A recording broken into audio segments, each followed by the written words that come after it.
Bom, vamos lá pessoal para mais um vídeo. Dessa vez o foco é 2 Timóteos capítulo 3, versículo 16. Fábio Sabino vai analisar esse versículo e vai nos dizer se o adjetivo que está nesse verso deve ser entendido no seu uso atributivo ou no uso predicativo. Vai lá, Fábio Sabino. Toda a Escritura é inspirada por Deus. Toda a Escritura é divinamente inspirada, ou seja, as duas estão de comum acordo. Agora aqui está a diferença. Ó. Toda Escritura divinamente inspirada é. Tem diferença? Tem. Um é o uso atributivo, o outro é o uso predicativo. Toda escrita soprada por Deus. Toda escrita soprada por Deus. Não tem é aqui, tá?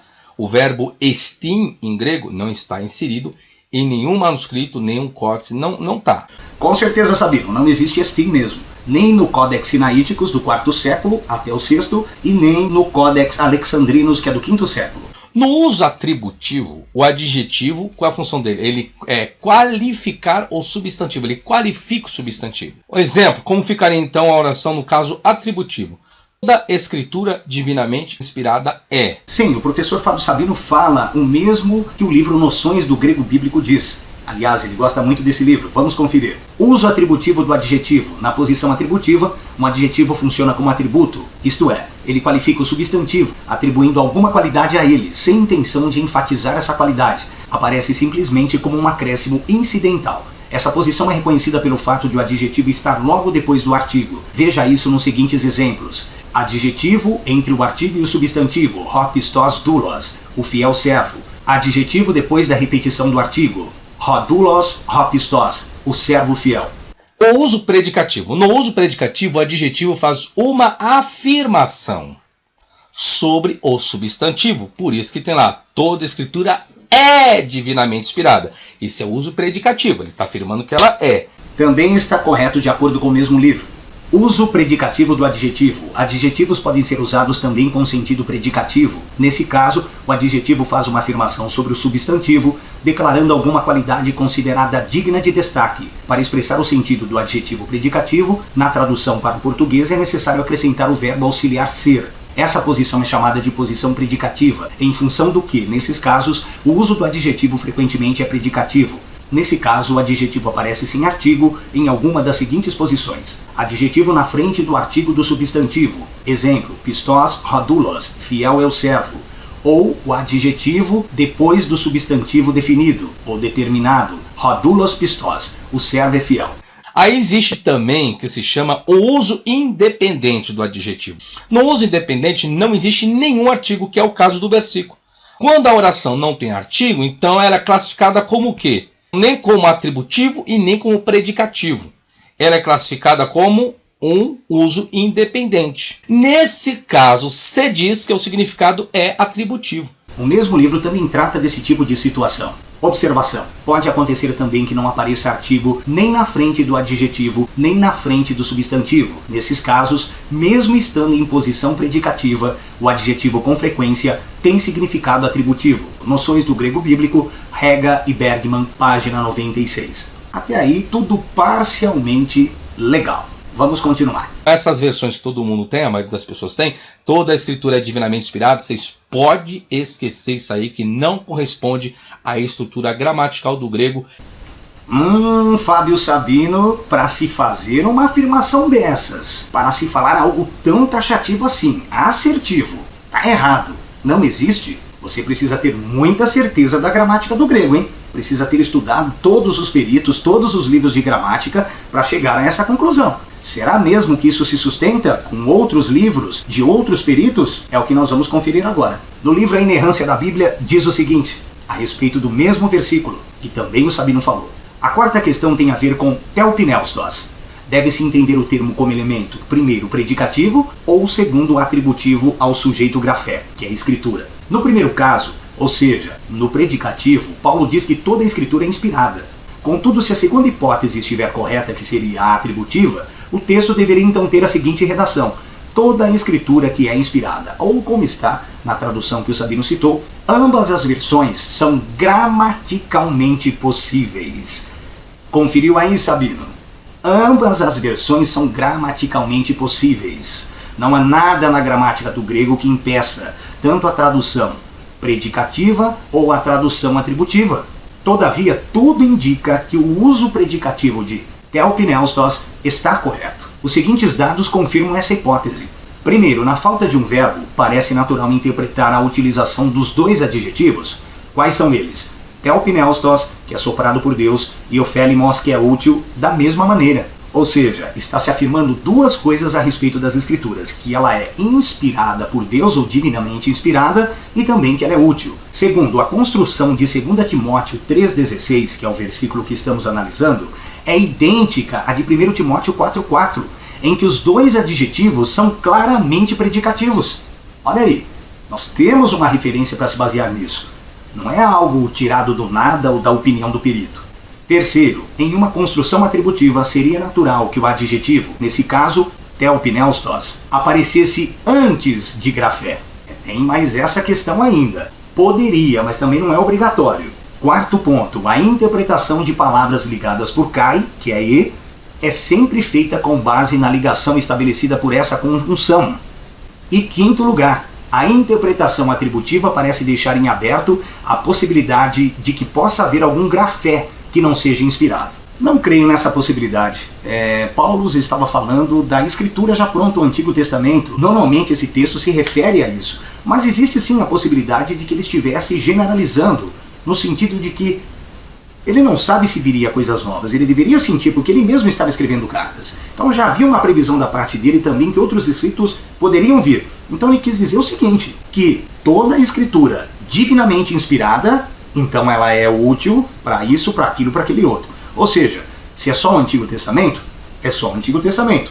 Se houver mais alguma coisa que a igreja concluir que também é inspirada, então essa outra coisa também vai fazer parte. Então veja, pessoal, que existem outros conceitos em cima da gramática do grego. Não é dessa maneira que o Fábio Sabino falou. É atributiva e ponto final. Qualquer outra tradução está errada. Não, pode ser atributiva, pode ser predicativa. E quem está falando isso são peritos. É a opinião de outros peritos também. Então a gramática do grego não está fechada para isso não. Isso é uma interpretação do Fábio Sabino. Ele se precipitou. Existem outras possibilidades. A gramática do grego é mais elástica do que gostaria o Fábio Sabino. Todavia, eu particularmente, com os meus estudos do grego, prefiro a opção atributiva.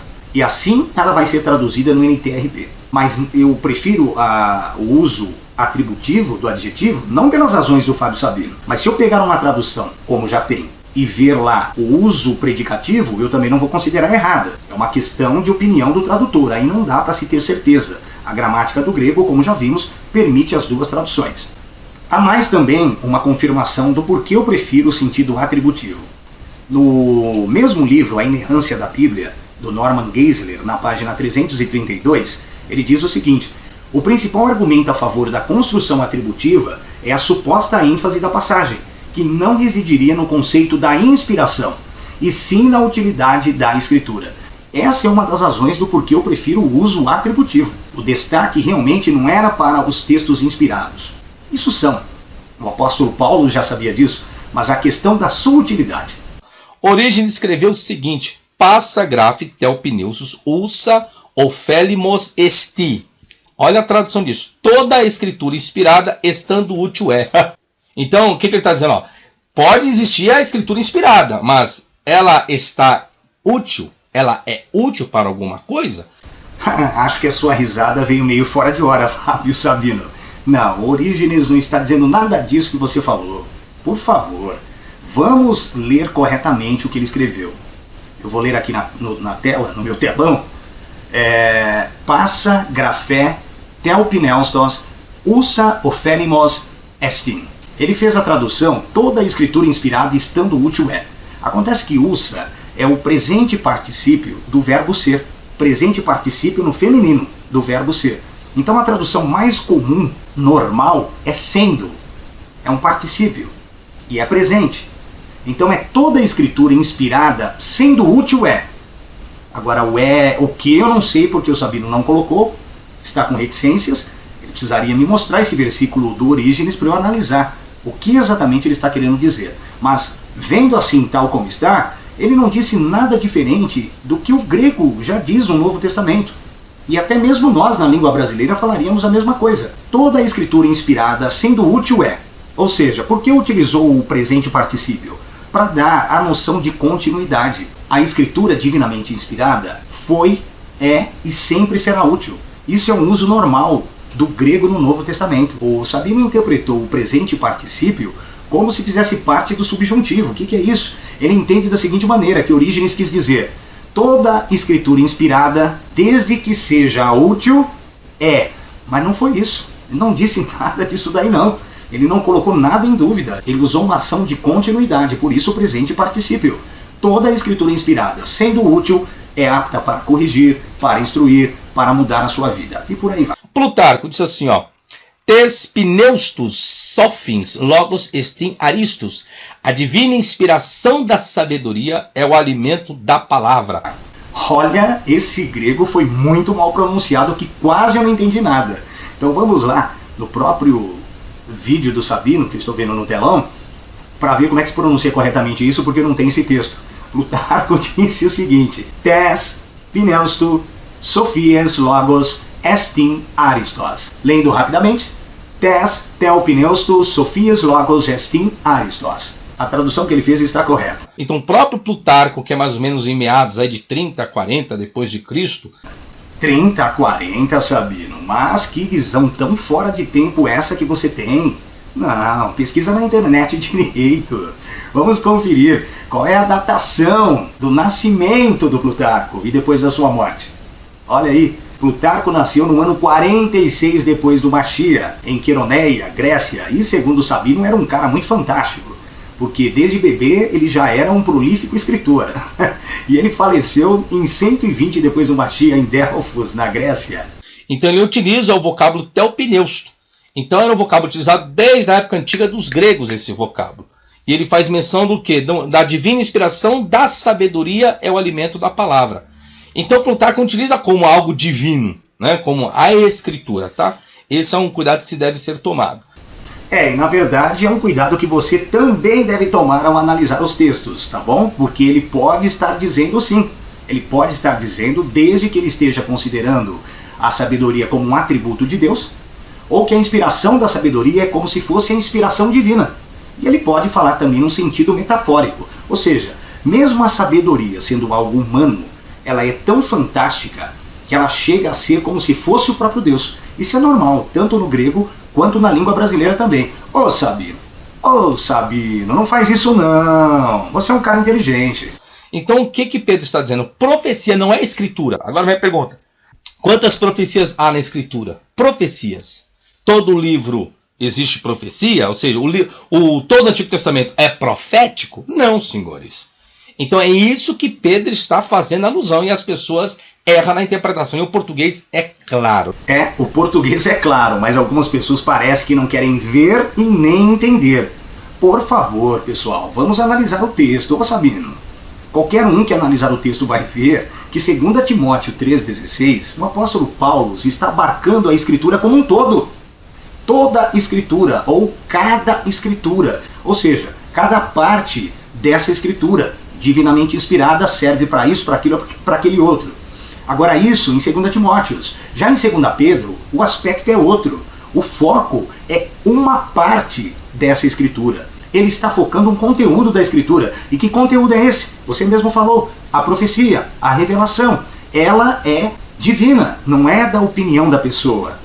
Não é de ela ficar analisando os tempos e os sinais apenas. Não é algo humano, é algo divino. É isso que 2 Pedro está dizendo. Não há nenhum tipo de contradição. Aí vem a pergunta: se a oração independente vem após, né, está inserida no texto, e Orígenes faz menção, e Orígenes está ali também em meados, um pouquinho antes dos códices, e agora, senhores? Será que esse versículo não é um acréscimo de Orígenes, não? Mesmo se for de Orígenes está antecedendo os códices. Vamos ver a datação de Orígenes também. Orígenes nasceu em cerca de 185 em Alexandria, e a sua morte foi em 253 em Tiro. Realmente, tanto o seu nascimento e a sua morte são antes dos códices, quais sinaíticos do IV século e alexandrinos do V século. Então Orígenes é anterior aos códices, mas não é anterior aos autógrafos. E essa é realmente a questão. O Sabino está se esquecendo disso. Os códices se basearam em textos mais antigos do que eles. E esses textos também foram baseados em outros, até chegarmos aos autógrafos. E o texto de 2 Timóteo é anterior a Orígenes. Vamos conferir a datação de 2 Timóteo. É o Novo Testamento do Norman Chaplin. E ele diz o seguinte: com base em questões de vocabulário, julgaríamos que essas epístolas datam dos fins do século I depois do Mashiach, ou do começo do século II depois do Mashiach. Qualquer tempo após 64 a 68, que é o tempo em que o Paulo foi martirizado, teria sido possível, até cerca de 115 depois do Mashiach. Veja que 115 é o tempo mais distante possível, e ainda assim é décadas antes do nascimento do Orígenes. Que é isso, Fábio Sabino?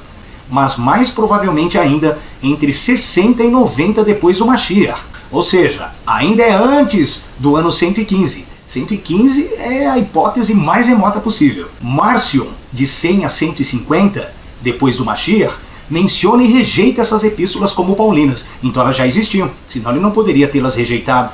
O que significa que já estavam em circulação, claro, pelo menos no começo do segundo século da nossa era. Alguns estudiosos veem nas epístolas do Clemente, que é do ano de 95 depois do Mashiach, algumas reminiscências das epístolas pastorais, o que talvez indique que elas já circulavam por esse tempo. Em cerca de 140 depois do Mashiach, as epístolas pastorais foram traduzidas e incorporadas nas versões siríaca e latina. Então, numa hipótese ainda pior, mais extensa, não 115, mas 140, já é uma comprovação de que existiam essas epístolas, porque já haviam versões delas, e 140 é uma data ainda anterior ao nascimento do próprio Orígenes. Há notáveis coincidências de linguagem nas epístolas de Inácio e Policarpo, o que significa que as epístolas pastorais já eram bem conhecidas pelos cristãos antes do ano 115 depois do Mashiach.